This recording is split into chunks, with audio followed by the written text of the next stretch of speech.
wéy leen di gën a abonné ci chaîne YouTube bii di Syndicalisme TV, la télévision du moment bi leen di jox mboolem xibaar yu wér te wóor ci à temps réel. dal leen ak jàmm 26 septembre 2002 26 septembre 2024 yéenekaay bi ne fintoni bés ak bés nag ñuy fàttaliku suuxu bateau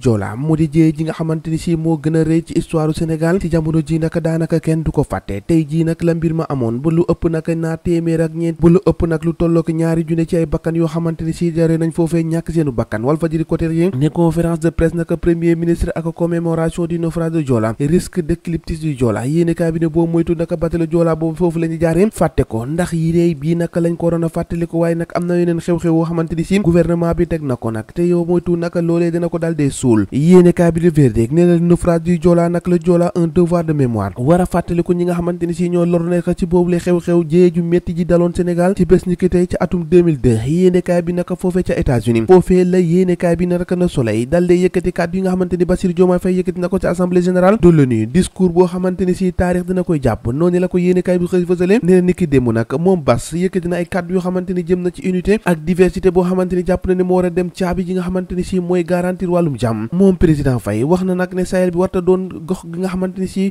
puissance étrangère yi fa la ñu war a nekkee di amal giita ngaas guerre Israël Gaza un appel à cessez-le-feu ngir ñu teg ngànnaay nag yéenekaay bi ne moom Bassirou Diomaye Faye jot na ko faa yëkkati ngir rek ñu wax ko ñu wax leneen te mooy effet yéenekaay énergie Sénégal yéenekaay bi ne ñu ngi jëm ci ab wàccee courant boo xamante ni si dina am bu baax a baax ministre bi moo ko dal dee wax Birame Souleye Diop ne fintooni nag tànk yooyu ñu taxawee mooy tànk yoo xamante ni si daanu fexe ba courant bi wàññeeku ci réewum Sénégal Sud Quotidien dikkaat ci annulation ak processus électoral bi nga xamante ni si ñoo ngi jëm ci élection législative opposition bi rek taxaw nañu géetaru ba jekk ngir fas yéene nag yéenu bataille judiciaire bi ndax jàpp nañ ne amul leen loo xamante ni si danañ ko nangu ci mbir mi enquête yéenekaay ne législative 2024 l'heure des grandes manœuvres ubbil yéenekaay bi daanaka ñu bëri naka texoon na ñoom ci mbir mi ñoom Amadou Ba Anta Babacar Ngom ñoom Macky Sall PDS Khalifa Sall Thierno Alassane Sall Pape Djibril Fall Bougane Gueye Dany ñoom Ousmane Sonko fintooni naka mbir mi taxaw na téeméer yéenekaay bi ne nag amul leen loo xamante ni ñu ngi koy xaar Macky Sall naka fintooni dugaat na ci géej mi de mu ngay woote nag li nga xamante ni si moo di mobilisation bu mag mbiru Lat Diop bay tey yéenekaay bi ñu ngi see wax ne nee na domicile bi nag daal nañ ko réquisitionné waaye amul leen loo xamante ni si gars yi nañ ko gis nañ ko yéenekaay bi ne boo moytuwul niki tey ji nag daanu ko defeere ci kanamu parquet financier bi avocat yi nag ñoo ngay naawlu li nga xamante ni si dañ ko tuddee détention arbitraire ndax li ñuy toppee Lat Diop amul leen loo xamante ni si am na ci jaay doole dëgg moo ci dal dee am la tax kon ba niki démb ay militant am taxaw di ko ñaawloo ko naqaru ne fintooni nag dañoo war a bàyyi Lat Diop te duñu nangu kenn koo xamante ne si dana ko sacrifier ndax Lat Diop ci kaw ba si suuf amul leen loo xamante ni def na ko ndax gaañu wër nañ ba sonn gisuñu dara le point actu dikkaat na naka ci diggante Déthié Fall ak Sonko waxtu wa naka ngir ñu xaawaloo nag jot na ndax fintooni nag moom Déthié Fall romb na Ousmane Sonko ànd ak ñeneen ngir rek ànd ak ñoom lëkkaloo ci élection législative fintooni nag daanaka yoo ngoy booti doomam yéenekaay bi ne suspension du processus électoral atel kuréel googu nga xamante ni si waa opposition ñoo si dal dee ne ñoom nag saisir nañu cour de la justice bu CEDEAO ndax duñ jàpp naka fintooni nag gaa yi bëggee laxajee mbir mi laxabee ko dal dee dem loolee nag dafa yomb trop duñ ko nangu tey duñ ko nangu ëllëg loolee tax nag yéenekaay bi ne fintooni atel attaqué nañu décret de Diomaye boobee ndax jàpp nañ ne lam ko jëlee amul leen loo xamante ni si tegu na ci yoon mbir mi lépp war a leer su ko defee ñu dem ci élection bu jël ndam ni ñu xam ne yaa jël ndam ni waaye ñoom nañu bëgg a fi na tër amul leen loo xamante ni jaar na yoon de cay Sénégal mbir maa ngoog ñoo ko déggantoo jàngeen jëf ba ëllëg